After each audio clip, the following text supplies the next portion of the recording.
And that's really kind of what it is for me. This 30 days of Jing is slowly but surely in that time period, you start to realize that, there's no real system that you're going to be able to externally use in order to be healthy in the future. At some point, you just got to let go into your internal terrain and get a relationship with with the energies or with the experiences that you're having and get a hold of them.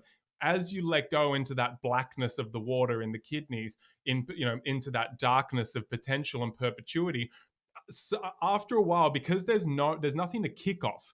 There's no, I'm gonna reject Western medical culture and kick off that. There's nothing to kick off. You're into the darkness. I'm going to use this ideology, or this health system, or I'm going to use these supplements so that I have strong Jing in the future. I'm going to use SuperFeast Jing herbs, and that way I'm going to be really good in the future. There's nothing to grab onto and kick off. After a few years doing the 30 days of Jing, you start bringing a little bit of meditation into it.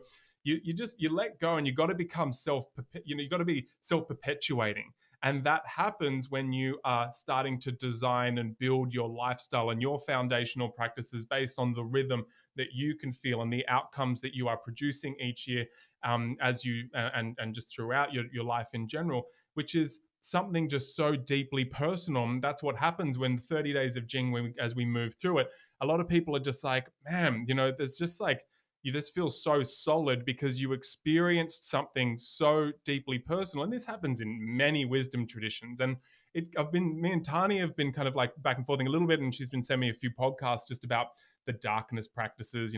The dark, every wisdom culture, every shamanic culture had little dark retreats, doing their psychedelic journeys in the dark.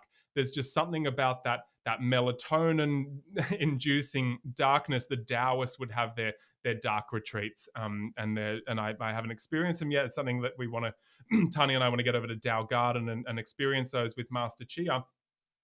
But they're so fundamental to us cultivating a capacity to go through practices that have us experience those extreme dark nights of the soul, so we can find something to grab onto internally rather than kicking back against things when we're in the light. You learn how to move your way through the darkness of your own potential, which is really fear inducing and shouldn't be necessarily done too soon. But that's the kidney energy. That's what happens. And at that point, then you start really becoming self-perpetuating. You don't rely on these identities. You don't rely on diets, and you don't rely on being attached to particular spiritual practices and all this kind of stuff. That's where you can see those. That's why I talk about ideology so much, because those things are just, they're good when you're in those times of light, and it's appropriate to be in those sunny yang times. You need something to hold on to get through this period. Great. At some point, you got to let go and get down into that kidney darkness. And that's the intention behind the 30 days of Jing. You can kind of see why I'm like, this 30-day challenge, get on the Jing herbs and get off the coffee. It's like, that's a part of the super feast philosophy, though, of being extremely approachable. We need to be approachable for everyone at every echelon of their journey. But from you guys, just like hearing this now, I just really wanted you to just get into my world of when I was thinking about this 7 years ago, and then 6 years ago, I think it's 6 years ago when we initiated it. This is what I'm thinking about, and this is how I'm relating to it at the moment. And so it kind of fits in with that dark, having those that dark meditation retreat. That's more of an extreme time when you go and have that practice, so that you go through those experiences of plunging into the dark.